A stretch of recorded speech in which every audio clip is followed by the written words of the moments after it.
Welcome to my talk on building biology and why building biology matters.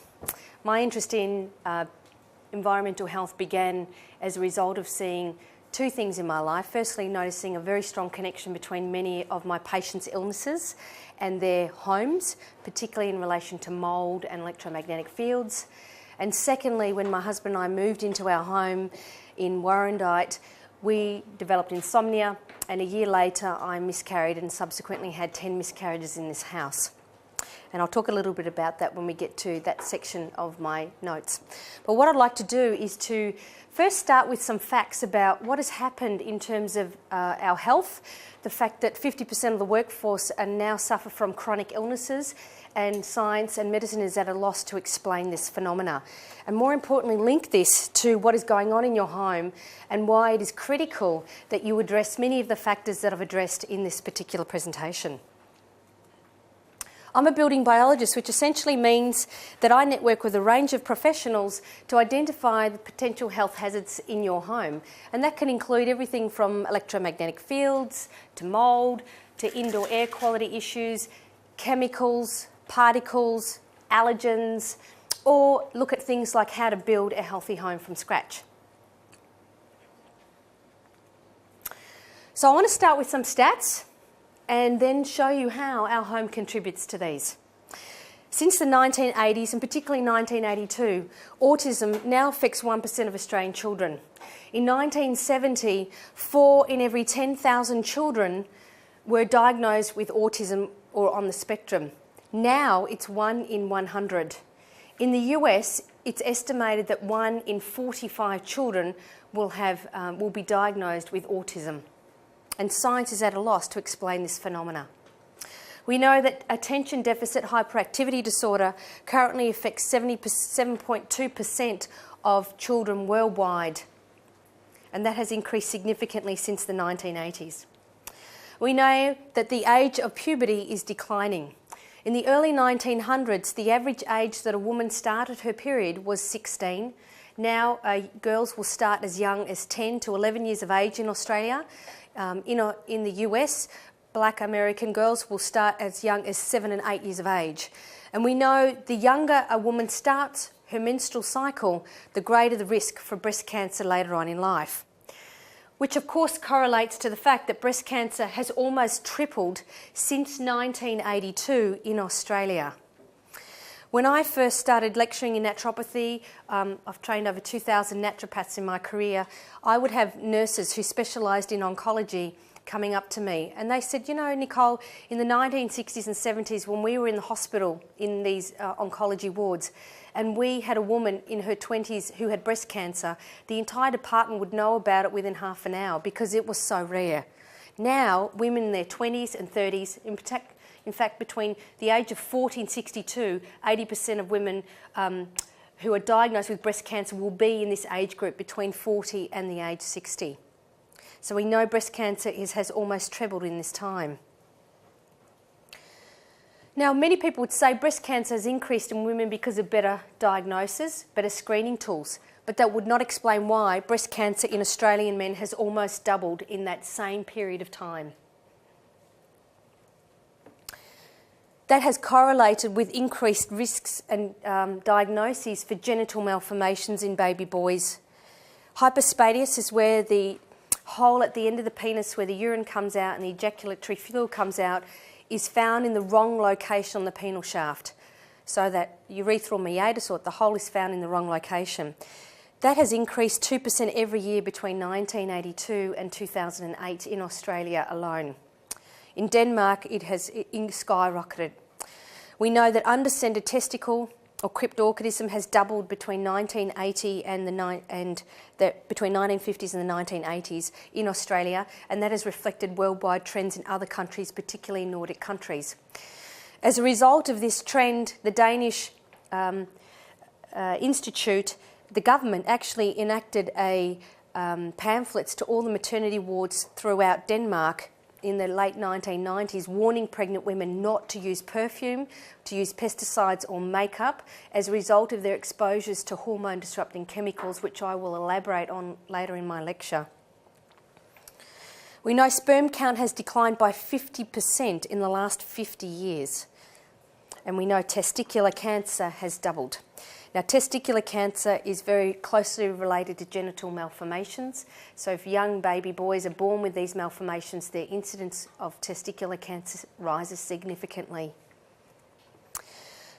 Overlooking the cancer incidence in Australia since 1982 to 2014, the diagnosis of new cancers in Australia has increased 2.6-fold. In 1982, you had around 270 per 100,000 of the population diagnosed with a cancer. Now it's approaching up to 600 people per 100,000 of the population who are now diagnosed with a cancer. And if we have a look at the incidences of cancers throughout Australia geographically, we notice some really important findings. And firstly, that is that the inner regional areas of Australia have the highest incidences of many types of cancers. We can see, for example, melanoma of the skin is highest in the inner regional, not the remote and far remote areas like Northern Territory, Darwin, or remote parts of WA, etc. We know that prostate cancer is more than double in the inner regional areas compared to the very remote areas. We know that breast cancer in females is 1.6 times higher in the inner regional areas of Australia versus the remote areas, from 76 per 100,000 people to 119 per 100,000 people in inner regional areas. We know that non-Hodgkin lymphoma, a cancer of the blood, is 1.4 times more likely to be diagnosed in inner regional areas compared to the very remote areas. So having a look at the inner regional areas of Australia, we discover that they are in these yellow regions. This is of particular interest to me because my in-laws come from Horsham. And having worked there as a locum, as a naturopath, I noticed that the type of illnesses that patients would see me for was very different to the type of illnesses I would see as a naturopath working in Melbourne. You'll see amongst this area particularly that they're often farming communities, that they're often areas where there are coal mines, where there's heavy industry. They are often areas where there are high voltage transmission lines traversing through the countryside. And you'll notice that the environmental justice movement published a very important report on the air pollution hotspots throughout Australia, and they identified the 12 most prevalent hotspots, which happen to all fall within the inner regional areas of Australia. Port Hedland, one of the largest iron ore dust mines. Mount Isa, of course, we know that the children are exposed to high levels of lead dust, copper, lead, zinc mines. Asthma mortality rates are over 3 times higher than the rest of Queensland in Mount Isa as a result of the exposure to particulate matter and polyaromatic hydrocarbons from the mining activities. We know Gladstone is a huge source for coal operations, aluminium smelter, chemical manufacturing, heavy chemical industry, and there's huge concerns about the exposures to excessive coal dust, alumina dust and other toxic air pollutants in this area. We know Brisbane, as a result of as a transport way for coal trains, can be exposed to over 6.6 million tonnes of coal dust per year transported through the Brisbane suburbs in uncovered trains. We know the Hunter Valley in New South Wales have coal mines and trains, and the national standard for PM particulate 10 has exceeded the exposure standards, Australia's exposure standards and NIOSH standards, by more than 171 times in the year 2013 alone. We know Morwell, with the coal mine and coal-fired power station, have higher rates of asthma and other respiratory disorders. And of course the Hazelwood coal mine, which was burning for many times last year and exceeded the coal dust and the amount of black dust in everybody's home in that particular area. We know Yarraville has one of the highest traffic flows for trucks and cars going to the Port of Melbourne. Over 20,000 cars go through a particular street in Yarraville, and over 7,000 trucks, many of them are using diesel, which contains known carcinogens, ultrafine particles, and particulate matter and elemental and black carbon, which are carcinogens, moving through that particular street. And know that it's over 53% asthma. The asthma rate in Yarraville alone in the city of Maribyrnong is 53% higher than the rest of Victoria because of this. We know in Brooklyn is a heavy industry area, has one of the worst air and dust pollution levels in Melbourne. The particular level often exceeds the acceptable levels from the US EPA. In Anglesea we have a coal mine and power station, and it goes on. Port Pirie, of course, is a lead smelter, one of the biggest in the world. More than 3,000 children have been lead poisoned in the last decade alone. Port Augusta, coal mine and power station again, and Whyalla, again, iron pelletising plant. There are over 300 coal mines and mines throughout Australia, which we need to know about in terms of its impact on prevalence versus where we are living and where clients are living particularly. In 2014, cancer actually overtook heart disease as the #1 cause of death in Western countries. We know that 3 to 11% of the population will be diagnosed with some chronic idiopathic multimorbidity such as chronic fatigue syndrome, fibromyalgia, sick building syndrome, environmental intolerance syndrome, all these syndromes that are provided when everything else, all other pathology has excluded anything else, any other disease, and this is diagnosed because we really don't know what's going on. That the incidence of these idiopathic, meaning we don't know the cause, multimorbidity means it involves multiple systems of the body, is increasing in prevalence throughout society. So what has all of this got to do with your home? Everything. Since World War II, we've unleashed more than 115 million chemicals. Every 60 seconds, another 20 chemicals are registered for use on the world's largest database. Just to put that into context, every week, that's 200,000 new chemicals are registered for use on the world's largest chemical database, the Chemical Abstract Service. And you'll know about this if you've ever read a safety data sheet, because every chemical has a CAS number, Chemical Abstract Service. And the Chemical Abstract Service prides itself because when you get onto the home page, you can see the chemicals ticking over that have just been registered. 20 new chemicals every 60 seconds.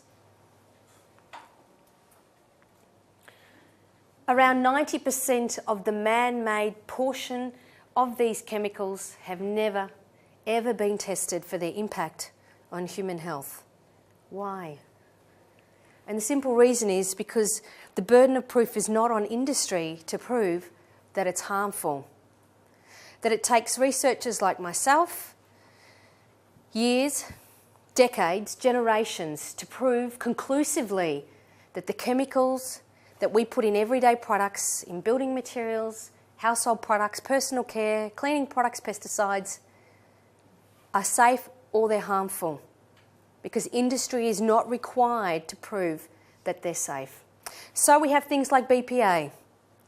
And as a result of public concern about the use of BPA as a hormone-disrupting chemical, it has been voluntarily phased out of many of the major retailers because our authoritative bodies like NICNAS refuse to legislate because it's in acceptable levels, which I'll argue is not acceptable. So they've replaced it with BPA-free. And BPA-free, most of the BPA-free plastics contain BPS, Bisphenol S, which is shown to be worse in terms of hormonal activity. Large population biomonitoring studies across the world have indicated that there are chemicals in all of us, regardless of your socio-economic class, from the lower classes to the high socio-economic statuses. Chemicals are in all of us. And the latest studies indicate these are the type of chemicals they're finding in the average pregnant woman. Cotinine is a byproduct from tobacco smoke. Environmental phenols found in many of your cleaning products and solvents. Alkyl phenols are used a lot, particularly in cleaning products. They are also used in some types of plastics. Metals, of course, as a wear and tear of road dust, from tyres, from anything that is mined from the ground. A study by the Environmental Working Group recently identified of the 500 lipsticks that they tested, over 90% of them had lead in them. That's because in order to make lipstick coloured, you have to use pigments, and most of those pigments naturally contain heavy metals because the pigments come from the ground where heavy metals are found. Even those marketed as organic or natural and certified organic contain lead because the pigments are from the ground where heavy metals come from. We know organic chlorine pesticides, which are now banned in many countries, such as DDT, they're found in all of our bloods because they're persistent organic pollutants. They're lipophilic, they love fat. They stay where the fat is, which means it's very difficult to get it out of your body. Most effective way to get rid of these chemicals out of your body is to breastfeed and pass it on to your young one, or to get pregnant, pass it through the placenta. And that has flagged as the most effective way to reduce your pollutant load, which is very sad for this human species. Perchlorate, phthalates, of course, phthalates are hormone-disrupting chemicals loaded in perfumes, air fresheners, in PVC plastics. There are many different types of plastics, over 20 phthalates. There are over 20 that we know of that are often used as a plasticizer to soften plastics. Polybrominated diphenyl ether is a flame retardant loaded in many of your new furnishings, carpets, the chairs you're sitting on. Polychlorinated biphenyls, of course, are ubiquitous throughout our fish and throughout our bodies. They were used in oily transformers and other lubricating oils in the past and now banned, but they're found everywhere. PAHs, polyaromatic hydrocarbons, typically found in things like vehicle exhaust, open fireplaces when they burn and they leave ash will leave PAHs, which are known carcinogens. Perfluoro compounds found in non-stick cookware and your waterproof coatings and your clothes that are waterproof in a lot of the hiking stores will be often loaded with these chemicals. And as a result of the fact that they found them in 90% of all adults ever tested, that DuPont is now having to reformulate the chemicals it's used for waterproofing because they're getting sued. Volatile organic compounds are anything that's a gas at room temperature. So again, perfumes, pesticides, anything you smell is a VOC. So biomonitoring studies have indicated that chemicals are in all of us. The lowest socioeconomic classes wear the burden of proof on chemicals because they're often living in locations where they're exposed to high levels because they're near coal-fired power stations, coal gas streaming, they're close to vehicle exhaust, they're often put in locations where the cost of the land is cheaper. But of course, because more often than not they tend to be smokers, so you tend to see the heavy metals in their body related to that. Lead is higher, of course, cadmium, antimony, BPA, phthalates. But in the highest socioeconomic classes, we're finding very sorts of chemicals like benzophenone 3, which is used in sunscreen. So people who are educating using more sunscreen, but we're finding more of those types of chemicals in their body. Chemicals that are known hormone-disrupting chemicals. Recently, my mother-in-law went to a dermatologist because she's developed frontal alopecia where her hair is receding at the top.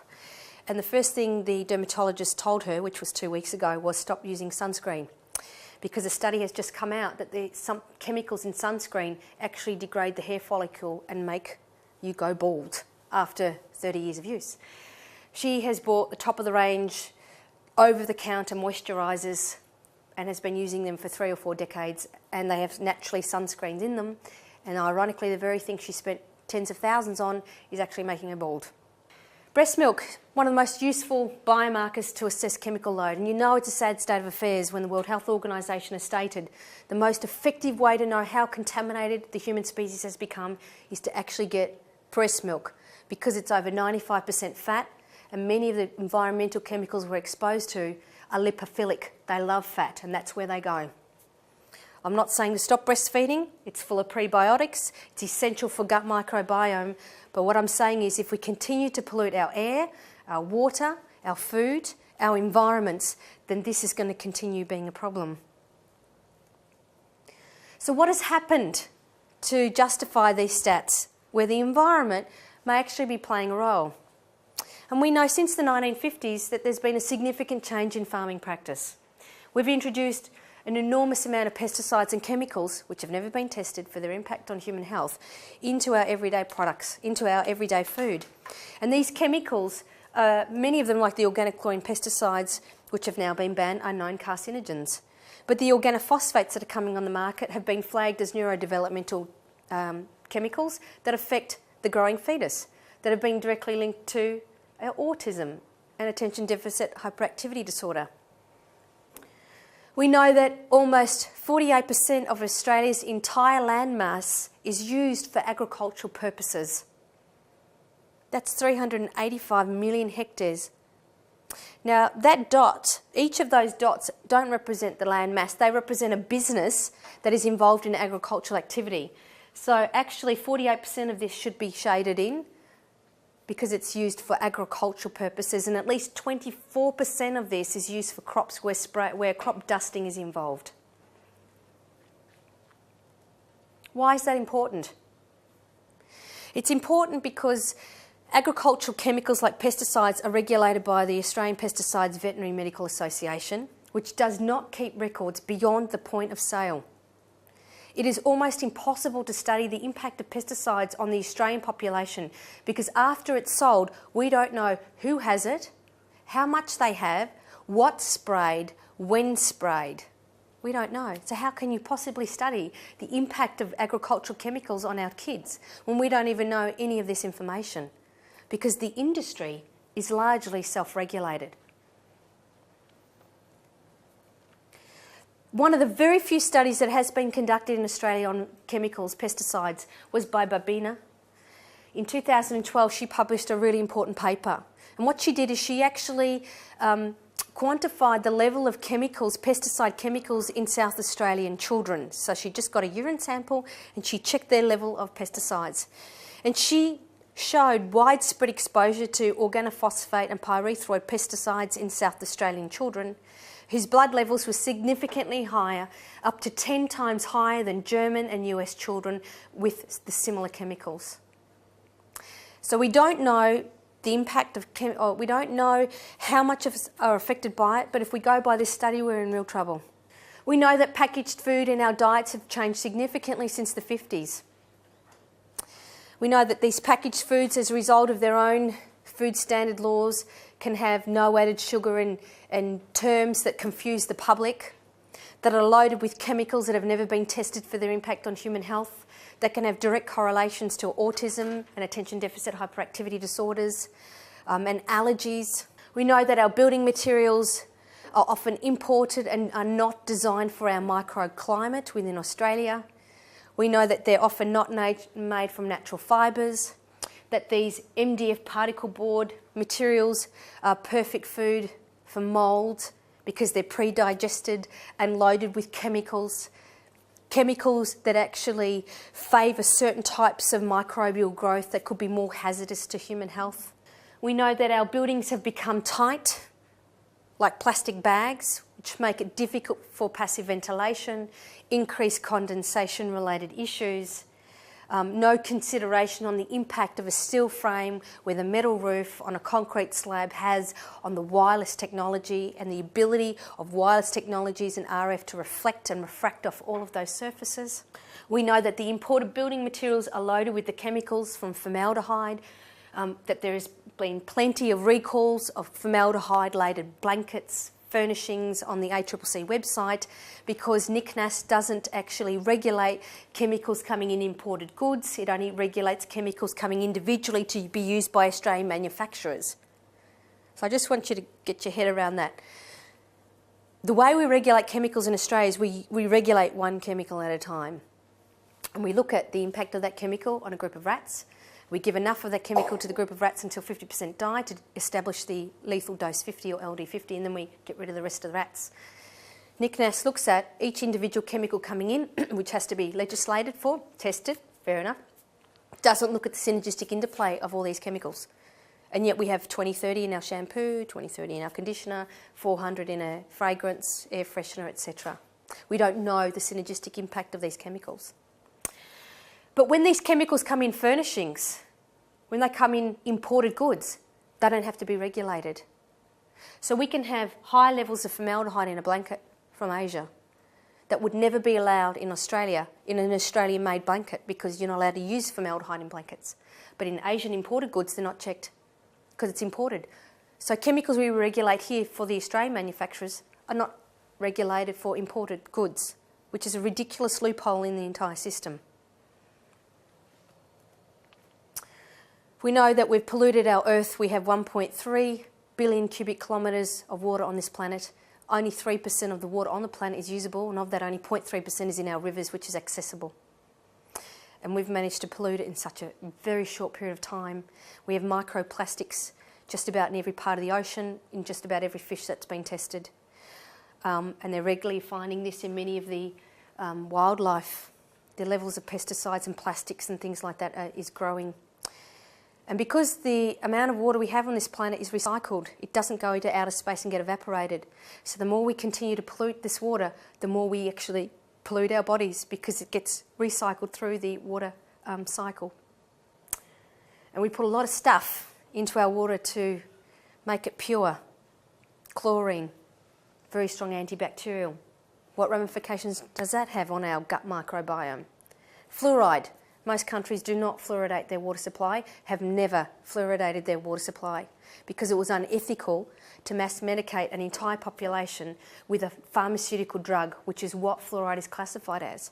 Can you imagine going to a doctor and saying, I want to take this drug, and they would say to you, you can take as much of that drug as you want, I'll never monitor you, I'll never check your side effects, but have as much as you want. And that's exactly what fluoride is. Most of Europe has never fluoridated its water supply, and its tooth decay rate dropped the same rate as all the fluoridated countries, which there are 4, because of better dental hygiene, better diet, brushing teeth and flossing, and going to a dentist. We know since the 1990s that children, of course, spend their enormous amount of time indoors. Since the introduction of the TV in the 1950s and 60s, kids went from playing outside to coming indoors. And that potentially has had massive ramifications to their exposure to the microbiome and bacteria. We know that there's been a revolution in wireless technologies, and of course, like with chemicals, these things have never been assessed for their impact on human health, and exposure standards, they acknowledge, are not health-based standards. We know that air pollution continues to affect the world, and when we think of air pollution, we often think of third world countries. Most people don't realise that more people die from breathing outdoor air in Australia than they do from the road toll. As of March, in the last 12 months, from March last year to March this year, 1,331 people died on the road toll. Over 3,000 people died from breathing outdoor air, which directly related to their lung or heart attack. And most concern is that most of this comes from vehicle exhaust, not industry. Industry is definitely a big problem, but vehicle exhaust accounts for 50% of the deaths arising from ambient or outdoor air pollution. We know when we start looking and mapping, here's New South Wales, that there are maps that we can go to, that by hovering over any of these icons, we can determine on that road, on the Pacific Highway, 40 metres north of McIntyre Street, in 2016, the average daily traffic count was 50,877 cars. 94% of the cars and 6% were trucks.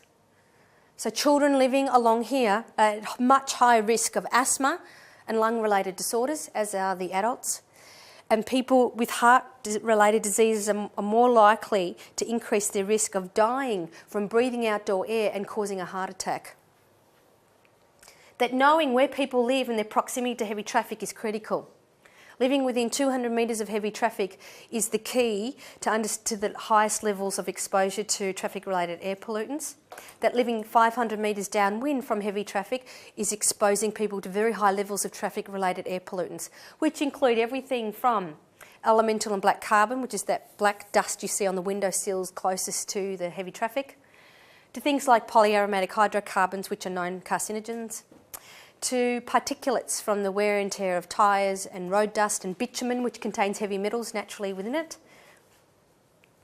and of course diesel particles and ultrafine particles, less than 0.1 microns.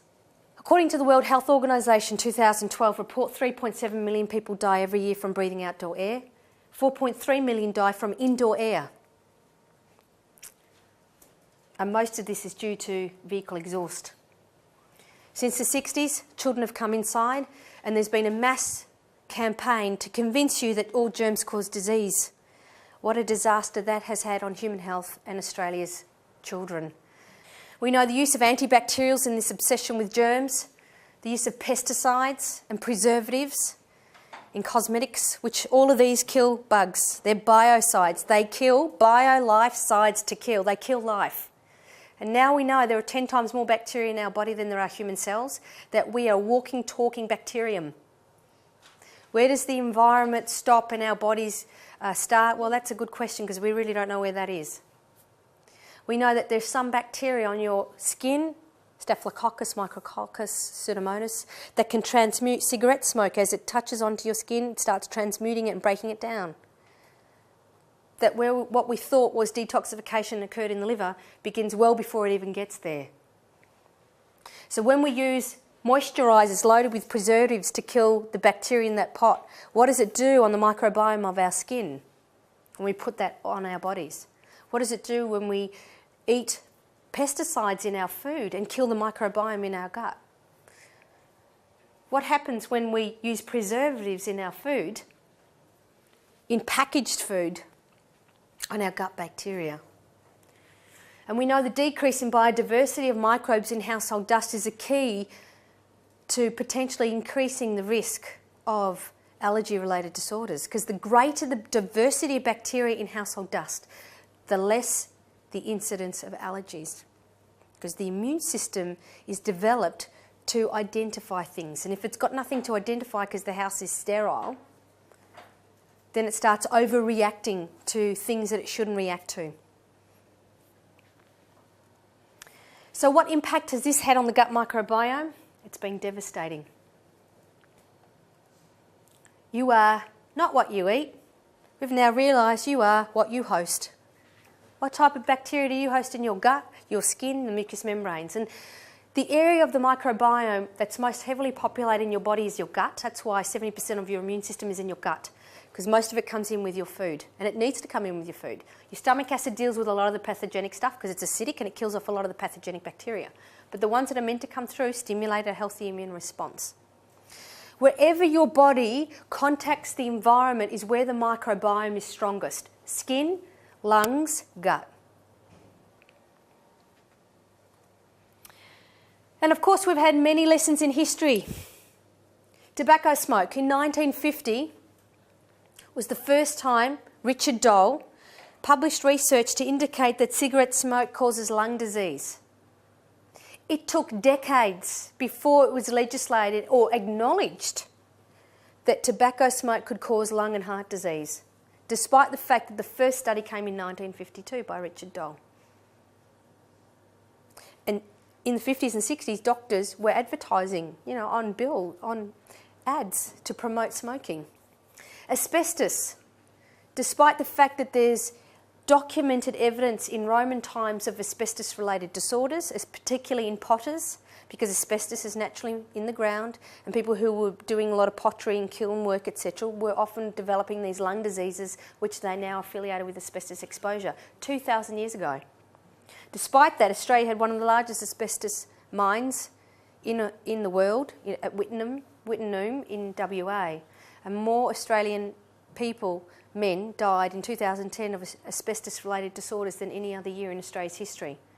We have one of the strictest exposure standards now, a bit late.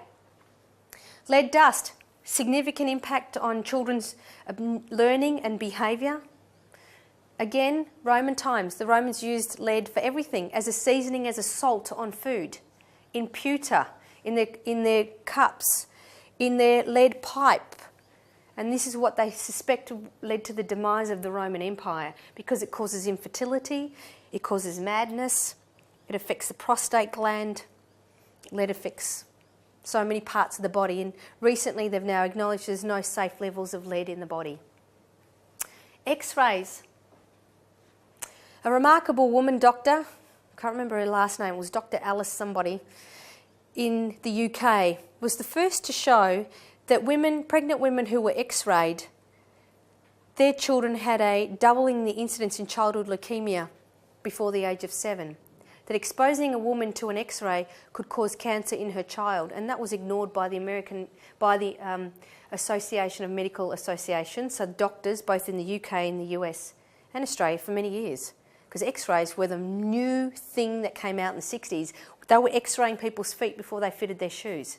It was such an exciting technology because it could pick up diagnoses for cancers, and yet it caused cancers. And she was able to show, and was ignored because she was a woman, She was a doctor and she was separated. And in those times in the 50s and 60s, for a woman to work, let alone be a GP, let alone be separated was not a good thing, and her work was often actually fobbed off, despite the fact that she travelled all over England to all the hospitals to look at all the cases of childhood leukemia and gave them a very comprehensive questionnaire. And after looking at all these cases in the whole of that country, looking at those questionnaires, she identified the chances. That's where she saw, wow, if the mother was x-rayed, the incidence increased significantly of childhood leukemia in that child, and that's how she made that connection. Thorough investigative work. That was ignored for decades. Polychlorinated biphenyls, disaster. Anything with chlorine in it has been a disaster for human health and a disaster for the environment, for the ozone layer, etc.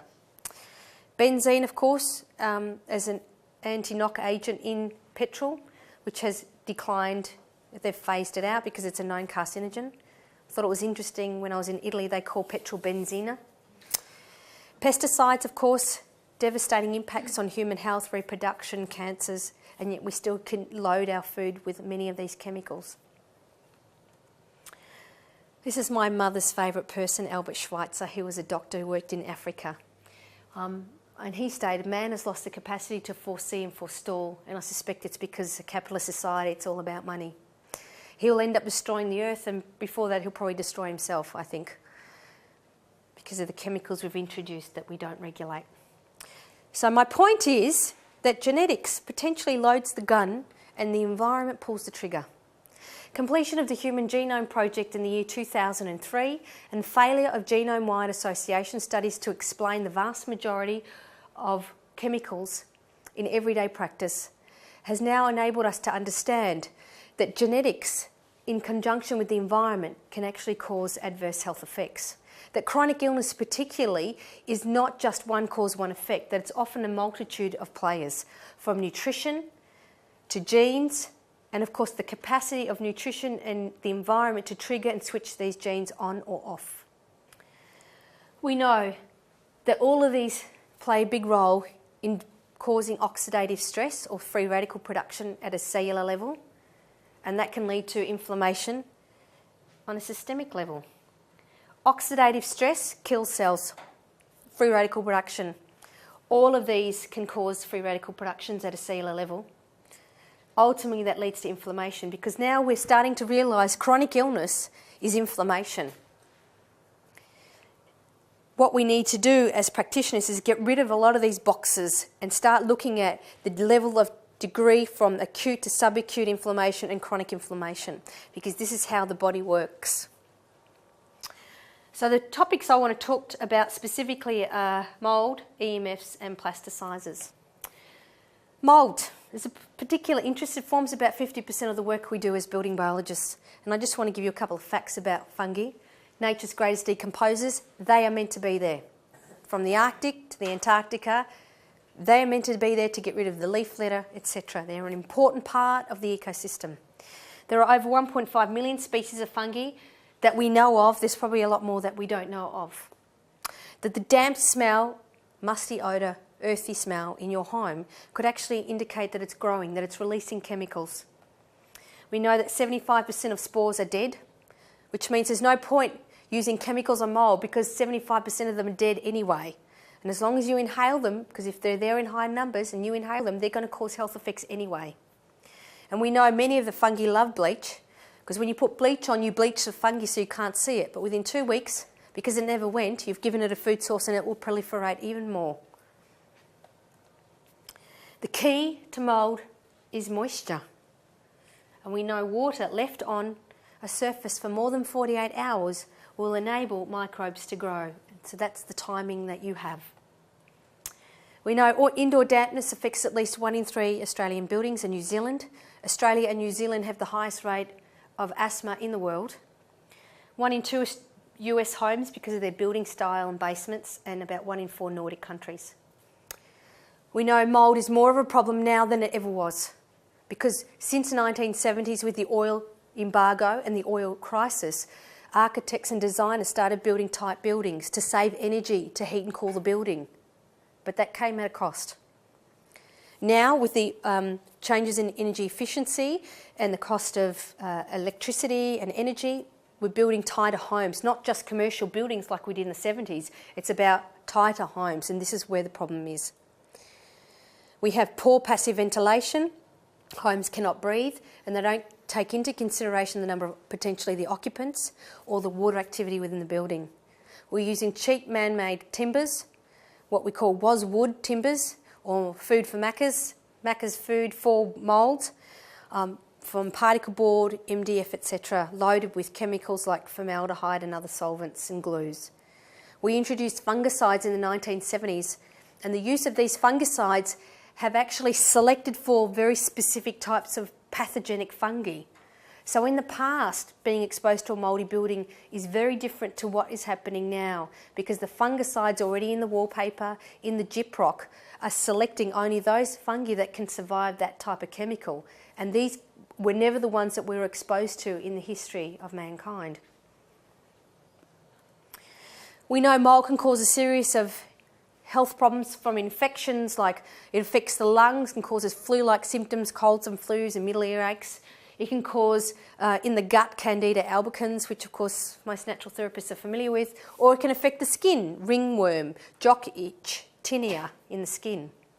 But we also know it can create allergies, an IgE-mediated response, causing asthma, hay fever and dermatitis. We know it can release toxins, and there have been plenty of examples in human history where livestock and animals, sheep, cattle, have died en masse as a result of exposure to contaminated feed because of the fungi in the grains and the nuts. More recently, however, we're now starting to understand that mould can cause inflammation in the body, and that 24% of the population don't have the ability to create antibodies to mould, which means every time they walk into a water-damaged building, it sets up an inflammatory response that doesn't shut down.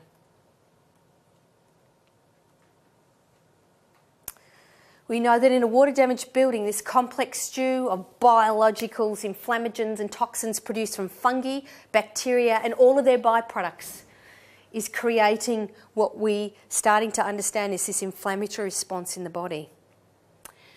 That the hyphae fragments have more chemicals, VOCs, MVOCs on them than even the spores do. That the whole reason that mould does this is to take over, to outcompete other fungi and other bacteria, to take over that environment and decompose it, because that's really what it was designed to do. So in healthy individuals, the biotoxin is tagged, so that bacteria or fungi is identified by the body's immune system and is broken down and removed from the blood by the liver. But that does not occur in 24% of these populations with a defect on the human leukocyte antigen gene, which is on chromosome 6. We know that 24% of the population do not have this immune response gene required to make antibodies.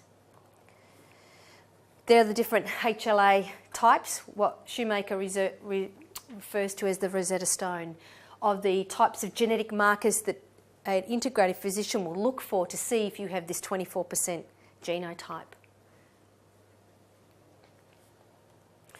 In these patients, the innate immune response wreaks havoc on multiple systems of the body because the inflammation doesn't stop. It affects the brain, it affects the musculoskeletal system, it affects the gut, and potentially can affect the kidneys.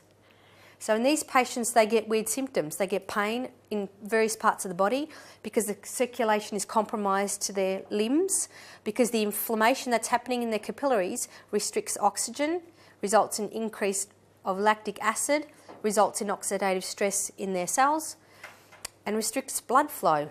So they get these fibromyalgic type of symptoms. When that inflammation happens in the brain, they start not sleeping very well. They have sleep-disturbed symptoms. They start not thinking well. Their cognitive function is compromised. They can miss words in mid-sentence. They have poor concentration. They forget things easily. And they literally think they're going mad. They start developing gut problems, and they start developing allergies to food that they never had before, which makes you think, was it the food that they tolerated for 30 years of their life, or was it the fact that they have been exposed to a water-damaged building resulting in inflammation? And every time those antigens get back into the gut to get cleared by the liver through the bile into the gut, it's exposing all of those antigens to the gut microbe, which it can skew and potentially affect its ability to digest food. So is this new gluten sensitivity due to celiac disease and genetics? No. Something else is triggering this, and it could be due to something they're breathing in. Fatigue, headache, very common symptoms of this inflammatory response. Brain fog, memory loss, poor concentration, anomia, missing words, dizziness, confusion, aches and pains, morning stiffness and tremors, aches and pains that move around the body that don't make sense. Often misdiagnosed as arthritis. You'll notice many autoimmune disorders look like this. Red eyes, blurred vision, tearing in some cases, like Raf mentioned, one of the case studies where this woman had to have cortisone injections all the time in her eyes because they're constantly tearing from the mould. Cognitive impairment observed in patients with these genotypes following exposure to water damage building is likely to be due to an increased permeability of the blood-brain barrier. When you have inflammation in the brain, the blood-brain barrier opens up. So whatever chemicals or heavy metals are sitting in your fat tissue, whatever drug you took during your hippie times, potentially have free access to the central nervous system now. So then we start seeing this interplay between chemicals, biotoxins and heavy metals, because all of it potentially can get into the central nervous system, which is why chemical sensitivity, biotoxin illness, electromagnetic fields, symptoms are very, very similar. In the gut, there's often digestive-related problems which people can mistake as food allergies. And yes, they're sensitive to food, but was it due to the food? Probably not. Metallic taste, very common. Sensitivity, numbness and tingling of the skin, night sweats, temperature dysregulation. They feel hot, they feel cold. It looks like a thyroid disorder. Antidiuretic hormone. In about 40% of cases, they cannot, the antidiuretic hormone is involved where they start urinating excessively. And because they're urinating so frequently, their electrolyte balance in the body is skewed. So it makes them more susceptible to getting electric shocks because the sodium-potassium ions are increased on the surface of their skin because they're dehydrated, and that makes them more susceptible to actually get these sudden shocks. They get excessive thirst, excessive urine. Normally you'd associate this with diabetes, but they've been checked for diabetes. And this is why that needs to be checked. All of these symptoms disappear in a pregnant woman, most of them, because the neuropeptides involved in that get affected by the inflammation increase during pregnancy. Some get colds and flus and shortness of breath. So just to summarise that, don't expect you to learn that. But that is the biotoxin pathway by Shoemaker, where you can see the biotoxin comes in, it's flagged by the immune system, by toll-like receptors of the immune system, the innate immune response, and by the dendritic cells. And then it produces antibodies that then can recognise it and get rid of it out of the body. So the biotoxin is identified by the immune system and removed from the body, and this is what happens in healthy people.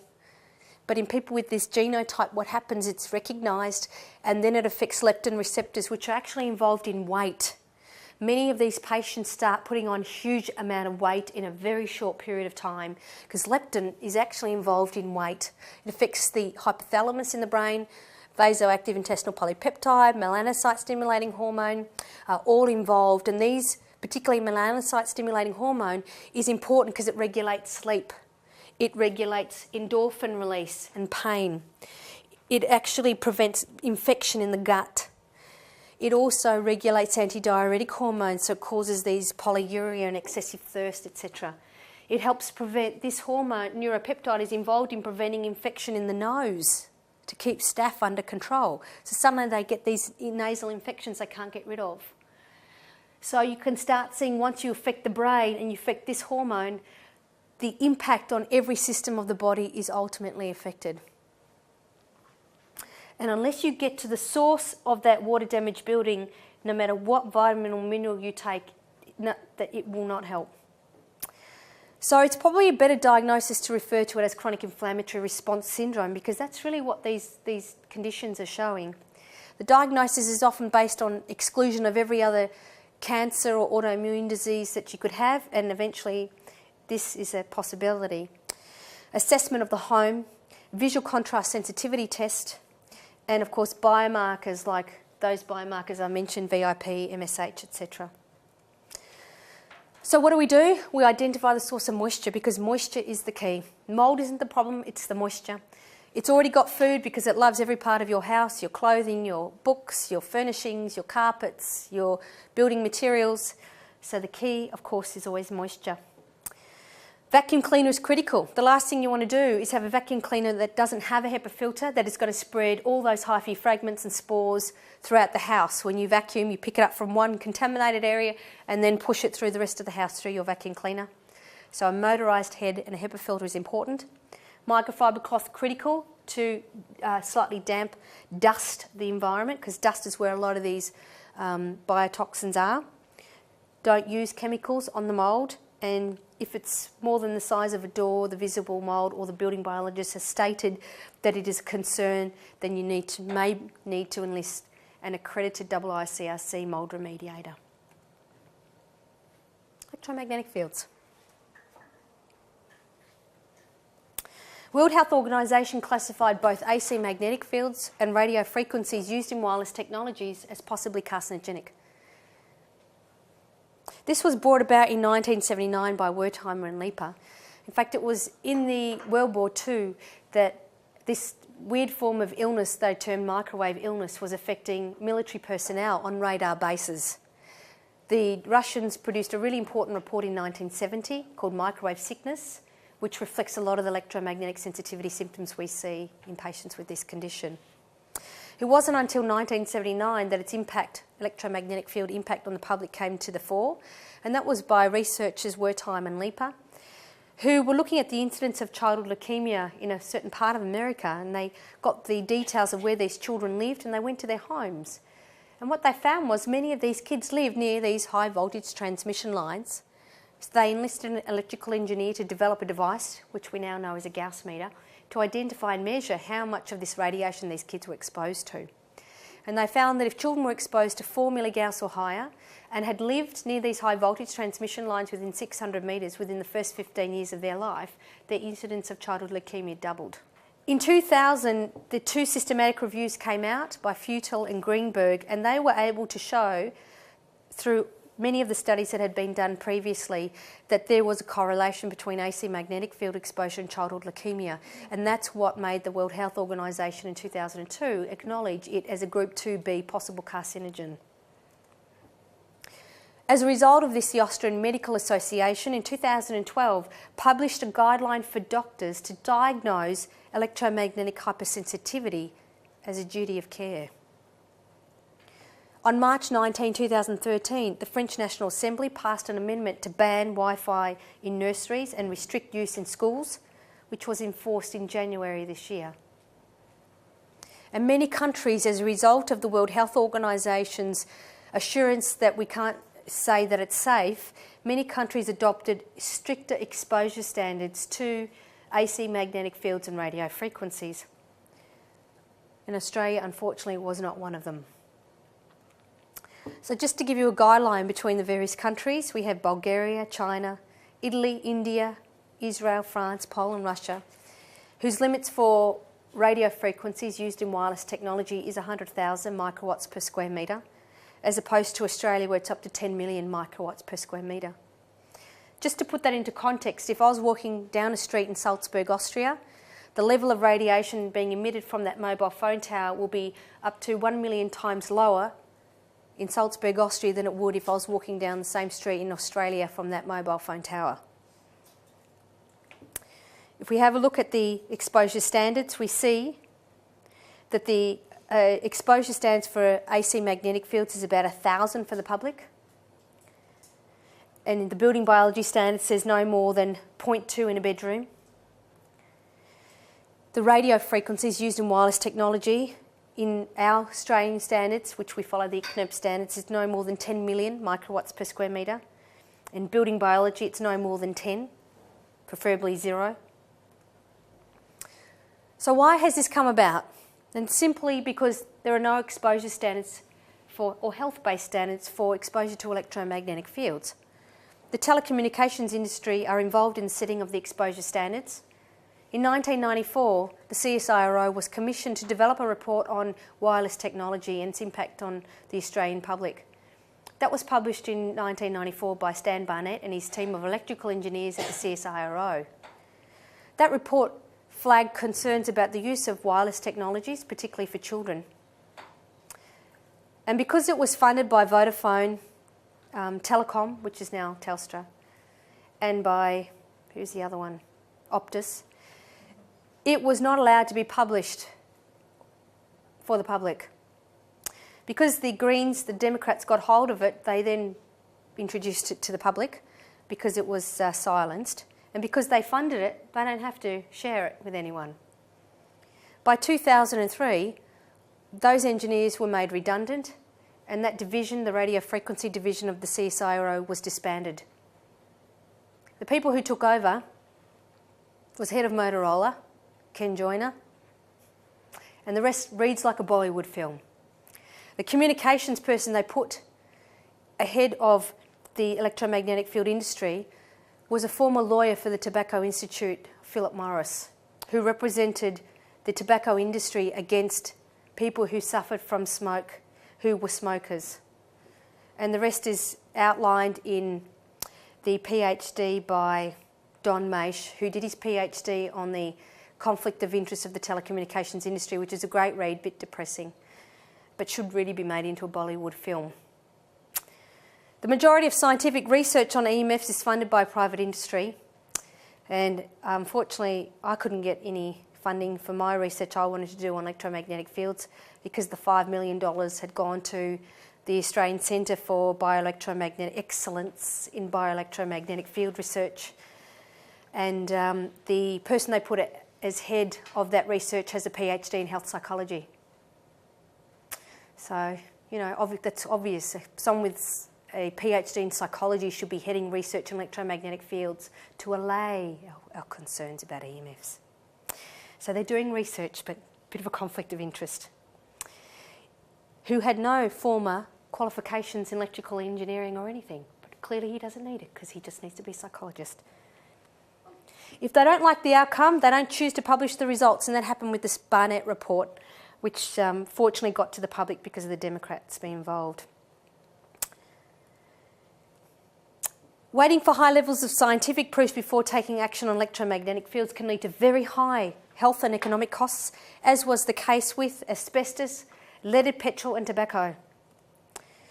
We know brain cancer incidence has risen by 35% between 2000 and 2008 in New South Wales and the ACT. The interesting thing, because a lot of proponents who say, in the telecommunications industry, say brain cancer incidence hasn't increased. Gliomas and acoustic neuromas have increased, and brain cancer incidence in children has increased. But if you look at it overall of the population, you can see why they state that. There has been an increased risk of brain tumours. The Barnett report that I mentioned, the Stewart report in the UK, excellent report on impact of RF on brain tumours. The Russian report, the Interphone study, which was funded by the telecommunications industry, which actually, if you read the whole report, there's a little line that says if you're a heavy user and use your mobile phone for at least half an hour a day for 10 years on one side of the head, your incidence of brain tumours increases significantly. And more recently, 2015 and 16. The side effects of exposure to radio frequencies are pretty much identical to what you see with a biotoxin-related illness, except it has, in some cases, patients will experience heart and chest-related symptoms. Headache, again, insomnia and fatigue, classic. Chest pain, postural orthostatic tachycardia, where they get up from a seated position and feel very dizzy and have to sit down again, is really common in some types of patients with significant chronic fatigue syndrome. Cold extremities, cognitive impairment or brain fog, as patients would describe. Earaches, tinnitus, imbalance. I had a case history recently where a couple built a home in Northcote, and within 6 months of moving in, she developed Meniere's disease, which is a balance problem and tinnitus. 3 months later, her husband developed the same condition. And when I was upstairs in their bedroom, which is glass on 3 sides, I could see 5 mobile phone towers in direct line of sight. And when you get your RF or high frequency meter and point it, the levels were up to 2,000 microwatts per square metre during the day. Now when they're sleeping at night, you go, okay, it's probably likely to be less. Northcote has a high nightlife. So at night time when the nightclubs kick in, etc., whatever I picked up on my meter then was nothing compared to the amount of people who would have used those mobile phone towers, texting, Facebooking, accessing the internet during the night when my clients are sleeping. And of course had to state that in the report. The interesting thing is when they sleep in their bedroom downstairs, they're significantly better. And when they go to their holiday home, they are much better. Does radio frequency wireless cause tinnitus in many years? We don't know. But there's an interesting study that was published 2 weeks ago to suggest that maybe it does. Skin problems, burning, redness, rashes, muscle, numbness, weakness, fibromyalgia, sensitivities to chemical, light, noise and smell. Patients can often identify the buildings that make them unwell, as with mould. They often improve when they're away from that room or that building, and they often find bathing and the use of shielding or avoidance makes an improvement. The health effects include childhood leukemia, for which the World Health Organization stated there is sufficient evidence to indicate that it could cause that, particularly AC magnetic fields. And the World Health Organization stated that other childhood cancers cannot be ruled out. We know brain tumours by Professor Leonard Hardell, who is the chief researcher, world expert in this field, has published numerous studies about his concerns about exposure to wireless, to mobile phones and brain tumours, particularly glioma and acoustic neuroma. Breast cancer, some studies say yes at 12 milligauss or higher, other studies say no, so we're still out on that one. And neurodegenerative disorders like Alzheimer's, Parkinson's and Lou Gehrig syndrome or amyotrophic lateral sclerosis, ALS, which is a type of neurodegenerative disorder, they're stating could be related to EMF exposure as well. Many organisations around the world are concerned about the exposure, particularly wireless exposures, including the Council of Europe and the European Union Environmental Agency, the International Commission for Electromagnetic Safety, the Russian National Committee on Non-Ionising Radiation Protection, the International Commission for Electromagnetic Safety, the German federal government and the American Academy of Environmental Medicine, amongst many, many others. And there have been many appeals. Some of these appeals have over 30,000 doctors signing them about their concerns about the use of wireless technologies on the public. So how do EMFs affect the body? We're starting to get a good understanding of this. And the first and most concern is its impact on melatonin. Melatonin is secreted in the pineal gland as well as in the gut. But the pineal gland is a tiny little gland in the brain about the size of the grain of rice, which is affected significantly by fluoride, which can calcify it. Melatonin, of course, regulates your circadian rhythm. It's a chronobiotic, which means it regulates your sleep-wake cycles.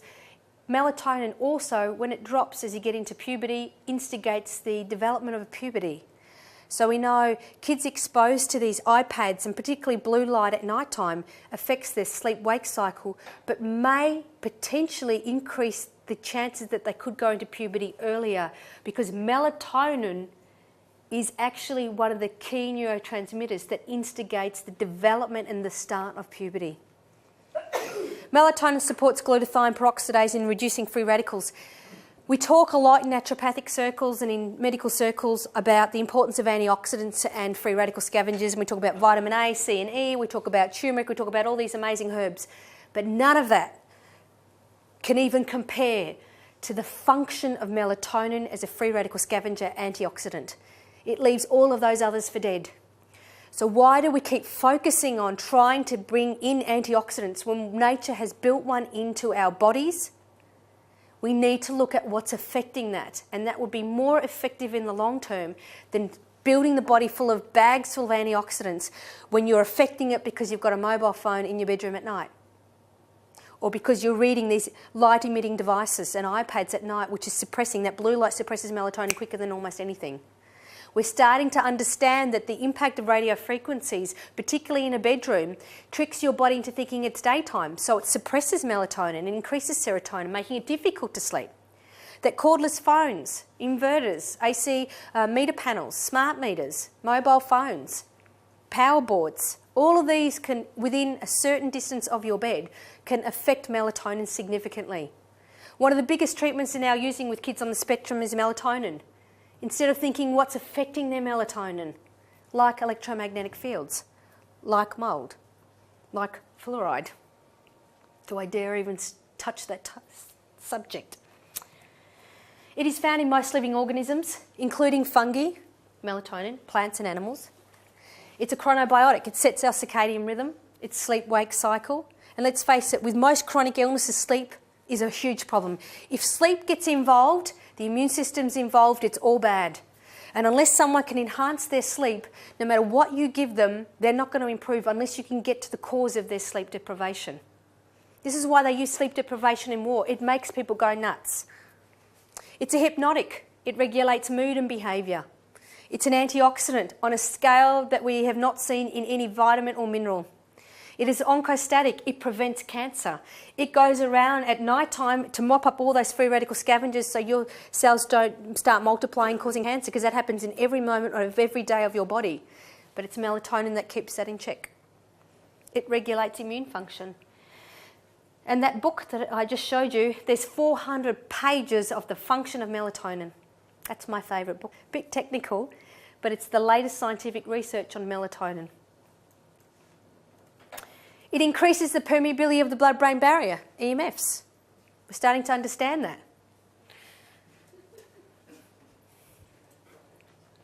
If we increase the permeability of the blood-brain barrier because we're using a mobile phone or these light-emitting devices, what happens when we know each generation is loaded with more of these chemicals?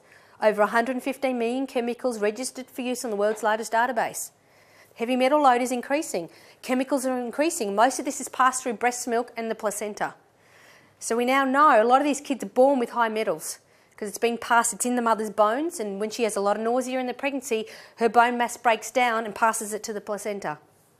These transgenerational effects start with our grandparents. It enhances oxidative stress and free radical production. Professor Martin Paul has a lot of data on this, and he's the lead researcher on understanding how electromagnetic fields affect cells at a cellular level in the production of peroxynitrite free radicals. He's also shown why electromagnetic fields can enhance bone healing. So EMFs can have a positive impact on the body through this pathway, leading to bone therapy and healing, but it can also lead through this pathway through the production of these free radicals, which result in cell death. We know it degranulates mast cells, and Olli Johansson is the professor at the Karolinska Institute in Sweden who has done research in the fact that many of these patients with EHS have higher levels of mast cells on the surface of their skin and more numbers of them. So they get the skin rashes and itching because when these mast cells, these immune cells degranulate, they release histamine, and then you get that rich, itchy hive sort of effect. It activates heat shock proteins in a similar way to high heat or pH and heavy metals do. It damages DNA, but not in the way we think. We know it's not an ionising form of radiation, so it can't ionise split the DNA, but it can cause DNA fragmentation, strand breaks, genotoxic effects. So the key to EMFs is distance. Please don't go out and buy all this stuff to plug into your PowerPoints, put on your phone that you can still put next to your head. The physics of radiation is very simple, and that's distance. It's called the inverse square law. And as you can see here, if you double the distance from here to here, you reduce it by 75%. So it goes from 100% to 25%. As you double the distance away from the source, it goes down by 75%. So if you double the distance again, it goes down 75%. So 75% less than 25% is 6%, 6.25%. And then if you double that distance from here to here to here to here, it goes down to 1.5. And then you go down from there to there to here, and then it goes down 75% lower than that. Got it? As you double the distance away from the source of exposure, you reduce your exposure by 75%. That's why it's critical you don't have anything near your bed, on the other side of your bed head, in your bedroom. If you've got a digital clock, put on the opposite wall so you have to get out to hit that snooze button. Or get a wind-up or battery-operated clock instead. This is what we know about EMFs. This is foolproof. It's effective. When it comes to mobile phone, use a corded phone whenever you can. Distance with your earpiece is important to reduce your exposure by 95%. Text instead of calling. Use a loudspeaker. I mean, a mobile phone on your hand, you don't have any vital organs in your hands, and while it's not ideal to hold it like that, it's better to put it on a table than to talk like this. But if it's in your hand, at least it's not near your heart or your reproductive organs or your brain. Keep it away from the vital organs. Use it only in good reception area. So the more bars on your telephone, the easier it can get a signal to the nearest cell tower and the less radiation and power output it produces. So don't make calls in areas where there's hardly any bars. Replace wireless devices and routers. As a building biologist would state, none. Because as soon as you introduce a wireless device into your home, you exceed the building biology standards. Replace with a hardwired cable ADSL option, and unfortunately this is becoming more difficult to find routers that just have this option. Even the dual routers, it's often difficult to turn off the wireless component. So this is what we'd say as a building biologist and move on, but unfortunately, practically a lot of clients it's not viable because they live with other people who are IT savvy and who want the wireless component. So if that's the case, my suggestion is to keep the router well away from where people spend time. Power down the router by 95%. So you need to go find out the manufacturer of your router and the model, go onto the computer, and then you can actually reduce the level of radiation beamed out from that router. So instead of beaming over your entire house and halfway up in your neighbourhood, you can beam it so it only affects 1 or 2 rooms in your home. Because the manufacturer doesn't want you to complain about it, when you buy it, it's at its highest setting. So you need to power that down. It's the same with smart meters. If you complain enough, you can actually get the power companies to power the smart meters down by 95%. And that's often a very good advice that I'd give you if you cannot move away from your smart meter, especially if you have to sleep in the same room. Wireless router, turn it off at night. It affects melatonin. Turn it off. Turn it off when you don't need it. Avoid wireless printers. They emit very high levels, wireless printers. Mouse, keyboard. Teenagers and children, their brains are significantly, they're developing, their skulls are significantly thinner. When a child uses a mobile phone, the radiation goes to the other side of the ear. When an adult uses a mobile phone, it goes almost halfway into the hemispheres. There is a big difference between a child using a phone and an adult. Text instead of calling. Personally, I think that the telecommunications industry should have mobile phones for children that can only text or do not enable them to make or receive calls. That would be far better. iPads and iPhones, once you've downloaded the app, put it in flight mode. And in flight mode, you won't get that radio frequency.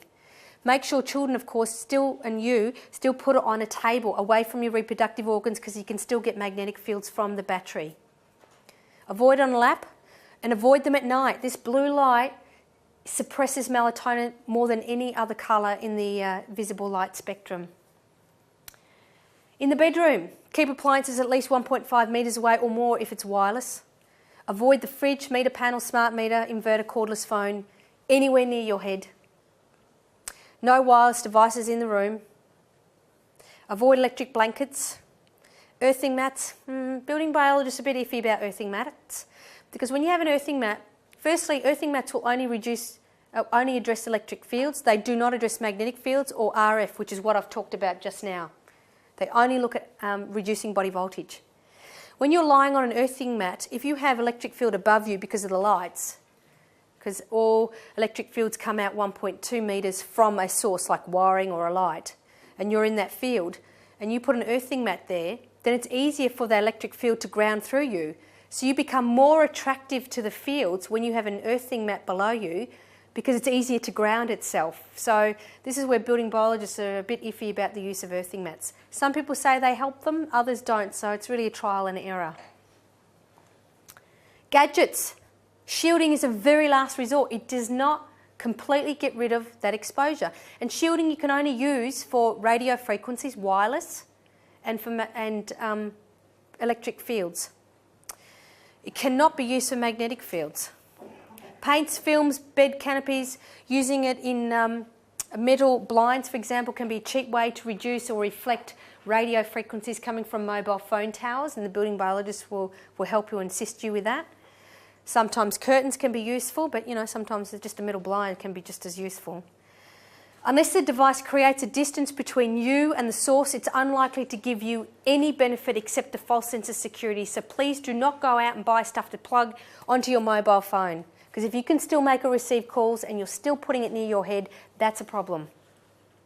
Unproven things like GeoCleanse, GS filters, energy pendants, mobile phone discs. When you look at the data to back it up, there isn't any.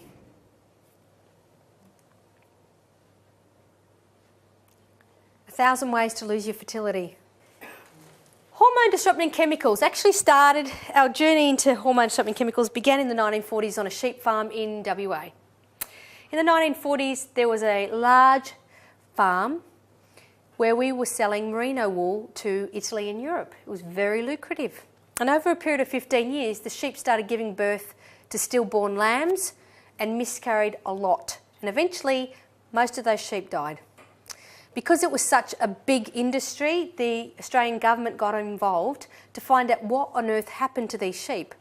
And they discovered 15 years before that the farmers had planted a Mediterranean clover, that secretes Melanonin, which is a hormone-disrupting chemical that is a contraceptive to make its predators infertile. That plants secrete contraceptive hormones. And let's face it, if you're a plant like you, me, and bacteria and fungi, we want to survive no matter what. So it secreted a hormone to make and render its predators infertile. It affected the cervical mucus of the lamb and affected sperm transport, which meant these sheep could not reproduce.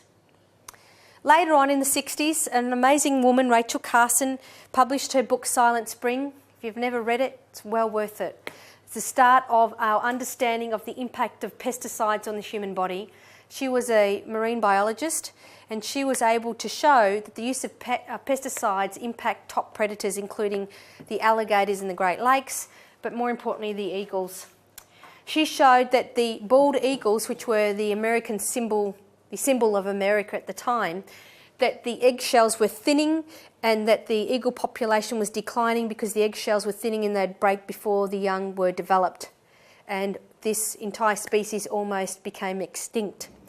And she showed that because of the way in which they were using organic chlorine pesticides like DDT was affecting these animals. Of course, they were also affecting us at the same time. Only a very small fraction of the almost 1,000 potential endocrine disrupting chemicals in commercial use have ever been investigated for their impact on human health. One of the most important reports that came out on the impact of hormone disrupting chemicals was by the World Health Organization, titled State of the Science of Endocrine Disrupting Chemicals, which is something you need to read. What we discovered, up until 7 weeks of pregnancy in a human body, that fetus, male or female, has 2 anatomical tracts ready to go. That up until 7 weeks, your child is a male and a female tract ready to go. By week 14, if a gene on the Y chromosome of that XY embryo, which we were taught in biology in high school was a male, if a gene on the Y chromosome, called the Swai gene, did not secrete a message to the testicles of that XY embryo to produce testosterone, that embryo would become a female phenotype. This is called Swai Syndrome. It affects about 1 in 30,000 births, and basically they are people who are XY genotype, they're males, but they are females. They have secondary sex characteristics, breasts, all the reproductive tract except one thing, and that's ovaries. So they can't ever get pregnant. And they don't know they're a male genetically until they get a DNA test and go, oh my God, you're a man. But they think female, they are female. That's because all human embryos have 2 tracts ready to go up until week 7. And if that hormone on the Y gene doesn't tell the testicles, which are in both female and male, to produce testosterone to masculinise that male brain and to shrivel up the Mullerian duct, which is the female tract, then that XY embryo becomes a female. What happens when we expose the human embryo to xenoestrogens and synthetic estrogen hormones in our plastics, in our perfume, in our pesticides? Exposure to xenoestrogens in utero can exert significant and lasting effects on development of the female reproductive gland and the mammary gland, reproductive tract. Could this be increasing our risks of breast cancer? The most effective way to reduce your body burden of hormone disrupting chemicals, according to Neil Skakabak, one of the lead researchers in hormone disruption in Denmark, is to transfer the chemicals to the fetus and newborn child via the placenta and breast milk. It is actually the most effective way to reduce your body burden. So you know that's not good for a species. We know that various plastics are loaded with hormone disrupting chemicals. Polyethylene terephthalate, virgin plastic, no problem. But recycled PET can be recycled from shampoo bottles that contain fragrances that could contain hormone disrupting chemicals. And because it's the most recyclable plastic, you don't know when you buy that Mount Franklin water if it's a recyclable PET or virgin PET. PVC, considered to be one of the most toxic chemicals from a building biology perspective, in line with asbestos. More and more studies are indicating that the levels of, if people, particularly women, have PVC floors, vinyl floors, that the levels of phthalates in their household dust are increased and their levels of breast cancer incidence could potentially increase as well. That polystyrene in cups, it used to be little balls, now they've made polystyrene quite cleverly because it just looks like normal clear plastic, can contain nonylphenols. And of course that's when we first started to discover that polystyrene was a real problem. In 1989, when 2 cell biologists at Tufts University, Anna Soto and Carla Sonnenschein, were looking at the relationship between breast cancer and estrogen hormone. They got a whole lot of test tubes, added breast cancer cells to all of them, estrogen to half of them, and when they added estrogen to half of the test tubes, the breast cancer cells multiplied. What they didn't expect was that the sample group where breast cancer cells were sitting in the tubes, they were multiplying too. And eventually they discovered that there was a chemical in that plastic test tube that was making those breast cancer cells multiply, and that was a polystyrene plastic contained nonylphenol, which made it reproduce. Nonylphenols and alkylphenols are used ubiquitously throughout many cleaning products. The non-hormone disrupting chemical plastics are polyethylene, high-density polyethylene, low-density polyethylene and polypropylene, numbers 2, 4 and 5. Are plastics safe? Plastics are a disaster for the environment and they're not good for us. We know all plastics degrade with heat and with freezing. And we know that the resin identification code, which is the number in that triangle, some people refer to as the recycling code because it helps us understand if it's recyclable or not, doesn't tell us all the chemicals and resins in that plastic. There can be many more chemicals that are never identified, that you would never know about unless you're there at the factory while they're making and adding all those ingredients to the plastic bottle. We know over 90% of over 500 plastic products marketed as BPA-free released chemicals that in some cases had greater estrogenic activity than even BPA did. So what's the solution? The first one is food packaging. And having taught nutrition to 4th year naturopathic students for many years, my summary would be this: make everything from scratch. Move away from tin food. We know tin food is often lined with BPA and plastic. In 1996, the Japanese phased out BPA-lined tins. Unfortunately, FSANZ, Food Standards Australia and New Zealand, said it's in acceptable levels, which completely contradicts that World Health Organisation report, which says that the lower the level of exposure, the worse the outcome during critical windows of development in pregnancy and in children who are going through massive growth spurts. So glass, ceramic, stainless steel, corningware wherever possible. Try and move away from food packaging, particularly tin food and plastics. Don't freeze or heat food and beverages in plastic. Avoid tin food, avoid non-stick cookware. There are some non-stick cookware that has a baked on ceramic base that can be used. Buy organic food when you can. You can significantly reduce your pesticide load. If you have a look at Professor Mark Cohen's research on this, within a week of going organic, you can reduce your pesticide load by over 90%. Perfume, one of the worst chemicals you could ever use. Because of trade secrecy laws, there's hundreds of hydrocarbons in them. The fact that they have conned women into buying something that can increase the risk of breast cancer and affect their very fertility to make them feel like a woman has just got me buggered, let alone convincing you to spend $150 on it. Cleaning products, go back to microfiber cloths, go back to basics. You want more bacterial diversity in your home. Cosmetics and makeup, get the crap off your face. Start thinking about why are you putting it on and what do you think it's going to do. Go back to basics like seed and nut oils, jojoba oil, camellia nut oil, macadamia nut oil. If you've got dry skin, you need to look at your diet. Maybe the air in the office is too dry. Drink more water. I had the privilege to work with a woman, Bev Greenwood, who runs a registered training organisation in natural skincare.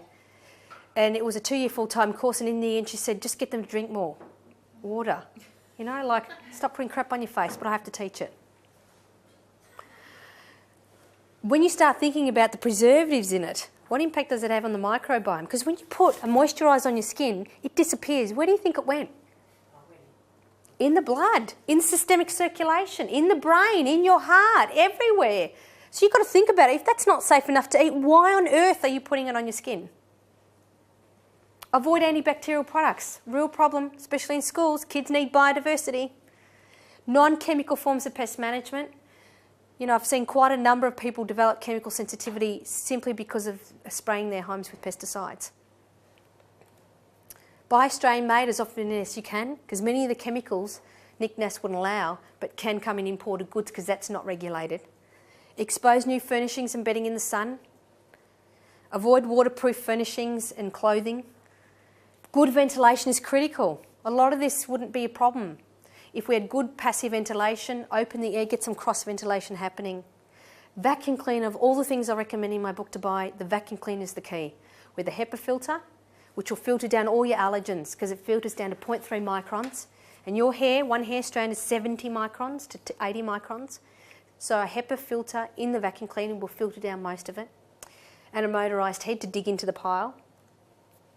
For more information on chemical load, refer to the publication that my supervisor and I wrote this year, Environmental Chemical Assessment in Clinical Practice, Unveiling the Elephant in the Room. Are our children the canaries in the mine? Yeah. These are my little 3, a little bit bigger now. So I'm the author of Healthy Home, Healthy Family. There's a lot of data in that book, checklist to assess your own home, and a lot of information on chemicals, electromagnetic fields, allergens and drinking water. I'm also the founder of the Abode cleaning products, which are available throughout health food stores across Australia and also through Oborne Health Supplies if you're a naturopath. I run the CEO of the Australian College of Environmental Studies, running an advanced diploma of building biology, which is a 2-year full-time nationally accredited course or 4 years part-time. That involves looking at everything from electromagnetic fields, allergens, mould, chemicals, drinking water, and building healthy homes.